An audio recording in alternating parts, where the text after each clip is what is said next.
దేవుని సన్నిధిలో ఉండేవాళ్ళు ఎలా ఉంటారో నేను చెప్తాను ఈరోజు. కీర్తన గ్రంథం 65:4 మొదటిగా దేవుని మందిరంలో తేజో మహిమ నిలుచు స్థలం దేవుని మందిరం. హల్లెలూయా.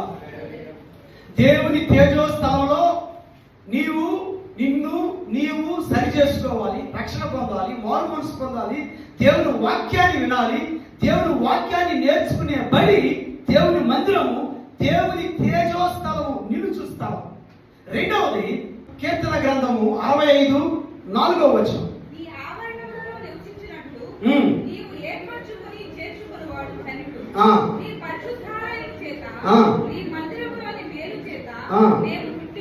హల్లెలూయా.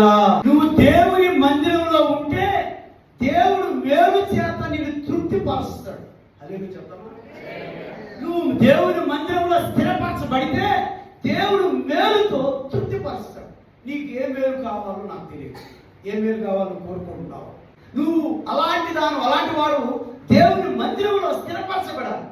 దేవుని మందిరాన్ని విడిచిపెట్టకూడదు, దేవుని మందిరాన్ని విడవకూడదు. ఆదివారం వచ్చిన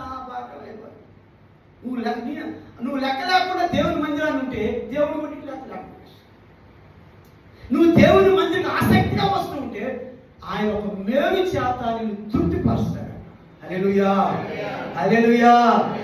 ఒక్కొక్కరికి ఒక్కొక్క మేలు కావాలి, ఒక్కొక్క మేలు. ఆ మేలు చేత నిన్ను తృప్తిపరచబడాలంటే దేవుని మందిరానికి క్రమంగా ఏ ఆదివారం దేవుని మందిరాన్ని విడిచిపెట్టద్దు. హల్లెలూయా. ఏ ఆదివారం దేవుని సన్నిధిని విడిచిపెట్టొద్దు. నువ్వు మేలు చేత నింపబడాలంటే, మేలు పొందుకోవాలంటే అవకాశం కల్పించుకో.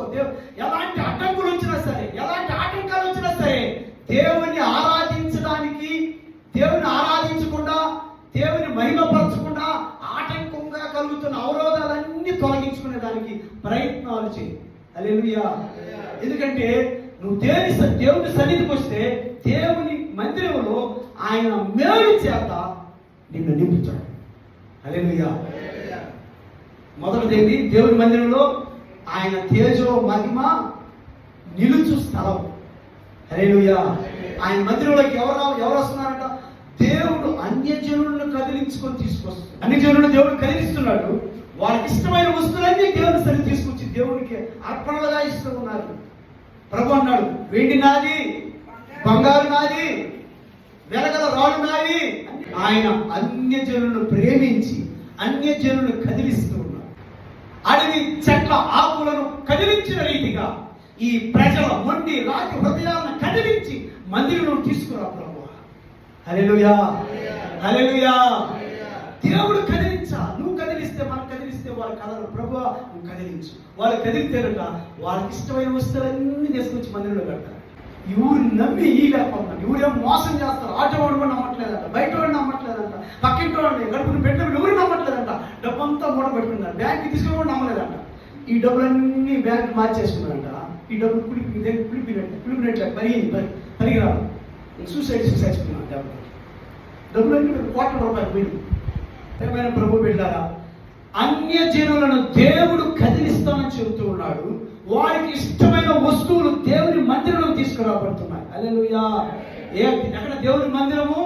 ఆయన తేజో మహిమ నిలుచు స్థలము. వాళ్ళకి తెలుసు, అయ్యా దేవుని మందిరంలో దేవుడు మాట్లాడతాడు, దేవుడు నాతో మాట్లాడతాడు, దేవుడు నన్ను స్వస్థపరుస్తాడు, దేవుడు నన్ను క్రమపరుస్తాడు, దేవుడు నన్ను క్రమపరుస్తాడు, క్రమశిక్షణ ఇస్తాడు దేవుడు, పరిశుద్ధాత్మ దేవుడు. గలతీయులకు రాసిన పత్రిక 5వ అధ్యాయం 25వ వచనంలో మనం ఆత్మను అనుసరించి జీవించే వారమైతే, చూడండి, ఆత్మను అనుసరించి క్రమంగా నడుచుకుంటాం. హల్లెలూయా. అండర్లైన్ చేసి, ఈ మాట అండర్లైన్ చేసి, పరిశుద్ధాత్మ దేవుడు క్రమాన్ని తీసుకొస్తాడు. నీకు క్రమం ఉండకపోవచ్చు, కానీ పరిశుద్ధాత్మ దేవుడికి నువ్వు అప్పచెప్పుకున్నప్పుడు, ఆయన పరిశుద్ధాత్మ దేవుడు నువ్వు నింపబడినప్పుడు, పరిశుద్ధాత్మ దేవుడు నీ మీదకి వచ్చినప్పుడు నువ్వు భాషలతో మాట్లాడతావు. నీలో నీ జీవన స్థైలి మారుతుంది, నీ క్రమం మారుతుంది, నీ పద్ధతి మారుతుంది, నీ చూపులు, మాట, నడవడంతా మారుతుంది. చూడండి ఇక్కడ, హీ డిసిప్లైన్స్ us.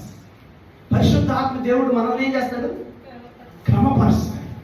నిద్రలేయగానే ప్రార్థన చేసుకోవడం, నిద్రలేయగానే వాక్యం చదువుకోవడం, నిద్ర లేగానే దేవుని స్తుతించడం, దేవుని ఆరాధించడం, ప్రార్థన లేకుండా ఏ పని చేయకుండా ఉండకూడదు. ప్రార్థనతో ప్రతి పని ప్రారంభించాలి. పరిశుద్ధాత్మ దేవుడు ఏం నేర్పిస్తాడు మనకి? గుర్తుపెట్టుకోండి. ఎవరైనా దేవుని బిడ్డలు, నేను ప్రభు బిడ్డలు యేసయ్య నమ్మాను అంటే వాళ్ళు క్రమం లేకుండా ఉంటే పరిశుద్ధాత్మ దేవుడు క్రమాన్ని తీసుకొస్తాడు, క్రమాన్ని నేర్పిస్తాడు. 2, దేవుని మందిరంలో దేవుని తేజో మహిమ నిలుచు స్థలం దేవుని మందిరం. 2వది, దేవుని మందిరంలో ఆయన మేలు చేత తృప్తిపరచబడతాం. హల్లెలూయా. 145 వచనంలో ఆయన గుప్పిలు విప్పి ప్రతి జీవిని తృప్తిపరుస్తాడు. హల్లెలూయా. ఆయన తృప్తిపరిచేటువంటి దేవుడు. ఆయన హస్తాల్లోంచి వచ్చినటువంటి రూపాయి, ఆయన హస్తాల్లో దీవెనకరంగా వచ్చినది మనకు తృప్తినిస్తాయి. దేవుని మందిరంలో నువ్వు ఉన్నట్లయితే దేవుడు మేలు చేత తృప్తిపరుస్తాడు. దేవుని సన్నిధిలో నీవు ఉన్నప్పుడు ఆయన వాక్యం చేత తృప్తిపరుస్తాడు. తేనె ధారల కంటే ఆయన వాక్యం మధురమైనది. పాల కంటే, తేనె కంటే, చుట్టూ తేనె ధారల కంటే ఆయన వాక్యం మధురమైనది. వెండి కంటే, బంగారం కంటే, అపరంజి కంటే, నీటితో నిప్పుతో పాల్చబడి దేవుని వాక్యం. నీవు దేవుని సన్నిధిలో స్థిరపరచబడితే, దేవుని సన్నిధిలో నాటబడితే ప్రభు ఏం చేస్తాడు? నీ హృదయంలో, నీ మనస్సులో, నీ కుటుంబంలో తృప్తి చేత నింపబడతావు. నువ్వు అనుకుంటున్నావు, నాకు బాగా డబ్బులు ఉంటే, నేను అనుకున్న ఉద్యోగం వస్తే, నేను అనుకున్నటువంటి స్థలం ప్లాట్ తీసుకుంటే, నేను అనుకున్న 7 వారాల నగలు తీసుకుంటే నాకన్నా తృప్తి పొందిన వాళ్ళు ఎవరు లేరు అనుకుంటావు. తప్పు. బైబిల్ గ్రంథంలో తీసుకెళ్తాను మిమ్మల్ని. సొలొమోను మహారాజు దేవుని జ్ఞానాన్ని పొందుకున్నటువంటి వ్యక్తి. దేవుడు సొలొమోను మహారాజుకు ప్రత్యక్షమై సొలొమోను నీకేం కావాలని అడిగితే ఆయన ఏమడిగాడు తెలుసా? ప్రభువా, నేను బాలుడను, ఇశ్రాయేలు ప్రజలు పరిపాలించడానికి నాకు జ్ఞానం లేదన్నప్పుడు దేవుడు జ్ఞానం అనుగ్రహించాడు. ఆయన చేసిన ప్రార్థన దేవునికి ఇష్టమైంది.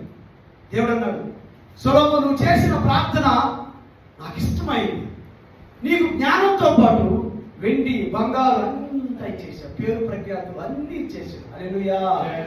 ఇలాంటి గొప్ప వ్యక్తి చివరి దశలో, ప్రారంభంలో మంచి భక్తిగా ఉన్నాడు, కానీ తన యవన కాలంలో భక్తి జీవితాన్ని జీవించాడు, భక్తి మార్గాల్లో అలవర్చుకుని నడుచుకున్నాడు. కానీ వయసు పెరిగే కొద్ది వృద్ధాప్యం వచ్చేసరికి చనిపోయే స్థితికి భ్రష్టుడైపోయాడు. కొంతమంది ప్రారంభంలో బలి ఉంటారు, బలి ప్రార్థన చేస్తారు, బలి వాక్యం చేస్తారు, బలి భాషగారు దున్యార్థం దోషార్థం అంటారు. కొద్ది రోజులు పోతే ఎండిపోతారు, మాయమైపోతాయి. ఈ సొలొమోను ప్రారంభంలో మంచిగా ఉన్నాడు, సామెతలు రాశాడు, దేవుడు జ్ఞానం పొందుకున్నాడు, మంచి న్యాయ తీర్పు తీర్చాడు.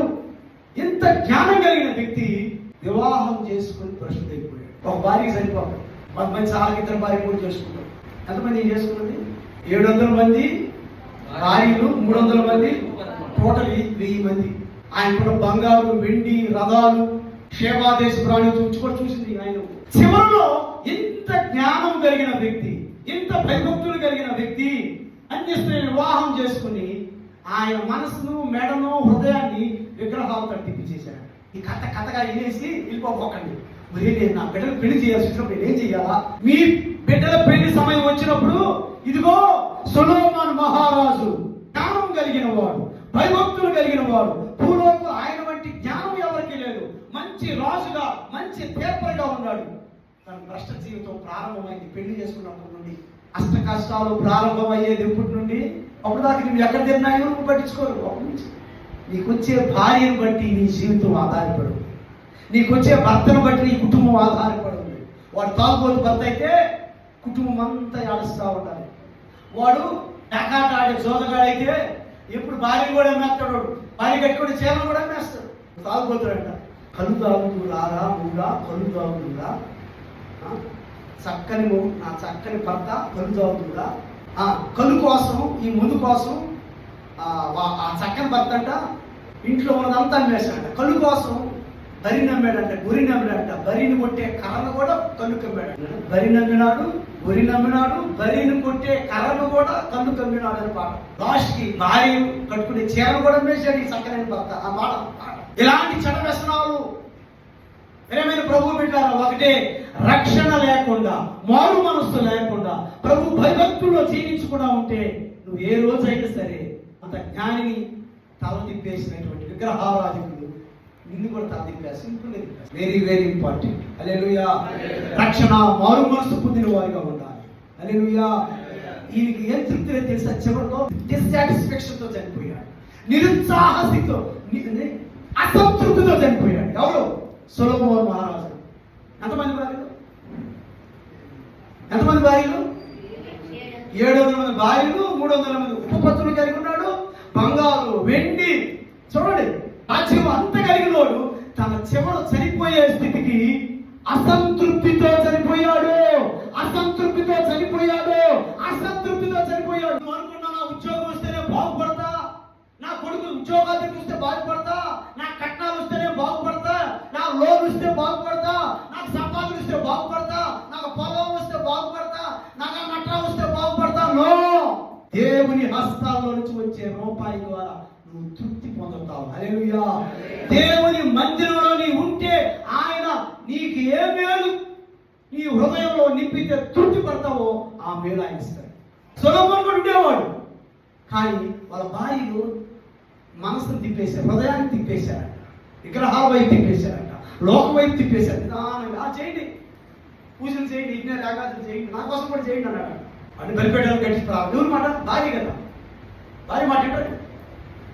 మీరందరూ భార్య మాట వింటారా? వింటారా? నేను భార్య వింటా. నా సైడ్ చూస్తే చెప్పండి వింటారా? రక్షణ మారు మనసు బాప్తిసం పొందినోడు భార్య మాట వింటున్నారా? అంతలా జ్ఞాని, అంతలా ధనవంతుడు, అంతలా భక్తిపరుడు, ఆ సామెత గ్రంథం రాశాడు ఆయన. అంత జ్ఞానవంతుడు మార్చి పారేశారు దెబ్బతోటి. నీకేం చెప్తున్నానంటే, నీకు బయట నుండి ఎక్కడ ఏమి వచ్చినా తృప్తి నీకు ఉండదు అనే మాటలు నీకు చెప్తున్నా. నువ్వు దేవుని మందిరంలో స్థిరపరచబడితే, దేవుని ఆరాధిస్తుంటే, దేవుని గణపరుస్తుంటే, దేవుని మందిరాన్ని విడవకుండా ఉంటే, నీకు ఏమి ఇస్తే నువ్వు తృప్తి పడతావో అది దేవుడు నీకు ఇస్తాడు. మొదటిది దేవుని మందిరము, దేవుని తేజస్సు నిలిచే స్థలము. రెండవది దేవుని మందిరంలో నీ ఉంటే మేలు చేత తృప్తి పరచుకోవాలి. దేవుని మందిరం దాటిపోయావనుకో, ఎవడో పిచ్చోడు దాగుతాడు అయిపోతుంది కదా, ఎవడో పిచ్చాము దాగుతాడు అయిపోతుంది కదా, ఎవడో ఒక ఏడుబాబులో దొరుకుతాడు, నీ చాపల క్లోజ్ అయిపోతుంది. నువ్వు దేవుని మందిరంలో స్థిరపరచబడాలి. నిన్ను ఎవరు కదిలించలేదు. వాడు కానీ ఆమె కానీ నిన్ను మోసం చేయాలని వస్తే దేవుడితో మాట్లాడతాడు. జాగ్రత్త. ఎందుకంటే మన దేవుడు మాట్లాడే దేవుడు. దేవుడికి అవకాశం ఇస్తే, దేవుడు నీ పక్షాన్ని ఉంటే నువ్వు నష్టపోవు, మోసపోవు. ఎప్పుడైతే మనుషుల మాట వింటావో, పూర్తిగా వారిలోకి వెళ్ళిపోతావో, నువ్వు సింపుల్ ఒక దెబ్బ పడిపోతావు. దేవునిలో ఉంటే నీకు తెలియకుండా దేవుని దోతలు నీ తోటే ఉంటాయి. పదాలకు రాయి తగలకుండా, నీకెవరు కీడు పెట్టకుండా, నిన్నెవరు హాని చేయకుండా దేవుని దోతలకి ఎట్టి పట్టుకుంటాయి. హల్లెలూయా. అదే కీర్తనలో 91వ కీర్తనలోనే ఆయన ప్రేమించు వారిని ఆయన తప్పిస్తాడంట. హల్లెలూయా చెప్పండి. నువ్వు ఆయన ప్రేమిస్తా ఉన్నావు అనుకో, నువ్వు ఆ యేసుని ప్రేమిస్తా ఉన్నావు అనుకో, ఫస్ట్ ప్లేస్ దేవుడికి ఇవ్వడం. అది ప్రేమించడం అంటే మొదటి స్థానం వాళ్ళకి ఇవ్వడం. ప్రేమించడం అంటే వారికి చెప్పకుండా ఏమీ చేయకూడదు. హల్లెలూయా. ప్రేమించడం అంటే ప్రేమ నేను ప్రేమిస్తున్నా, ఐ లవ్ యూ పెదాలతో ఐ లవ్ యూ నేను నిన్ను ప్రేమిస్తున్నా పెదాలు కాదు. మొదటి స్థానం ఆ వ్యక్తి లేదా నువ్వు ఎవరిని ప్రేమిస్తున్నావో ఆ దేవుడికి ఆయన ఇస్తాడు. హల్లెలూయా. ప్రభువా, నా కొడుకు పెళ్లి చేయాలి ప్రభువా, ఇటు పక్క నుంచి మంచి సంబంధం వచ్చింది, నీ ముందుండాలి తెలివి. నా బిడ్డ, నాకు ఒకే ఒక కూతురు, నాకు ఒకే ఒక కొడుకు, నాకు 2 కూతురు, 3 కొడుకులు, నా బిడ్డ భవిష్యత్తుకి డబ్బు ఒకటే ముఖ్యం కాదు. అది చెప్తున్నా, డబ్బు ముఖ్యం కాదు, బంగారం ముఖ్యం కాదు, లక్షల విలువ కట్టలేని రక్షణ. హల్లెలూయా. లక్షలు కోట్లు విలువ కట్టలేని రక్షణ. అందుకే ప్రభు తండ్రి మనం ప్రేమించి మనం ఈ భూలోకానికి పంపించాడు ఆయన మన కోసం. హల్లెలూయా. మనం ఏం చేసాం? నీ రక్షణ వద్దు, నీ రక్తం వద్దు, నీ మారు మనసు వద్దు, మాకు డబ్బులు కావాలో డబ్బు, బంగారు, మంచి మ్యారేజ్ లింక్స్, మంచి ఆస్తులు, మంచి కోట్లు, మంచి బిల్డింగ్లు ఉండొద్దన్న ఉద్దేశం కాదు. ఫస్ట్ రక్షణ, మారు మనస్సు, దైవ చిత్తానుసారమైన దుఃఖము మారు మనసును కలుగు చేస్తుంది. పెళ్లికి తీసుకునే బాప్తిసాలు కాదు, పెళ్లికి తీసుకునే బాప్తిసం కాదు. దెయ్యానికి భయపడి దెయ్యం తొక్కేస్తాడు. బాప్తిసం ఇస్తే దెయ్యం తొక్కదంట, బాప్తిసం ఇచ్చేసాయి. కష్టం కష్టాలు వచ్చినప్పుడు తీసుకునే బాప్తిసం కాదు. దెయ్యాలు తొక్కితే దెయ్యాలు పనుకుంటే చాలు మాస్టర్ గారు, గుడి మీద తొక్కి కాలాడుతున్నా ఆడ దెయ్యం, మొగ దెయ్యం, అటు ఇటు కానీ దెయ్యం. ప్రభుత్వం నీ కాడికి ఎందుకు వస్తే దెయ్యాలు ఊరి దగ్గరికి వస్తే తెలుసా? వాక్యం హృదయంలో లేని వారి దగ్గరకు వస్తాయి, వాళ్ళు పీడిస్తాయి, వాళ్ళు శోధిస్తాయి, ఏడిపిస్తాయి, నరకయాతం చేస్తారు. వాళ్ళ కష్టాలు వచ్చినప్పుడు పాస్టర్ గారు తినాలా లేదో చూసుకుంటారు. ఎవరికి? నీకు కష్టాలు వచ్చినప్పుడు పాస్టర్ గారు నాకు బాగున్నావు, పాస్టర్ బాగున్నావు, చాలా బాగున్నావు, సూపర్. నా ప్రేమైన ప్రభు బిడ్డలారా, ఏదైనా ఈ భూ ప్రపంచంలో అద్భుతం ఆశ్చర్యకార్యం ఉందంటే ఒక పాపి రక్షణ పొంది, మారు మనసు పొంది, బాప్తిస్మ పొంది సంఘానికి క్రమంగా వస్తే అది సూపర్ సూపర్ సూపర్ అద్భుతం. దేవుని మందిరం గురించి మనం ధ్యానం చేస్తా ఉన్నాం. మొదటిది దేవుని మందిరంలో దేవుని తేజస్సు నిలిచే స్థలము. రెండవది దేవుని మందిరంలో నువ్వు ఉంటే దేవుడు మేలు చేత నేను తృప్తిపరుస్తాడు.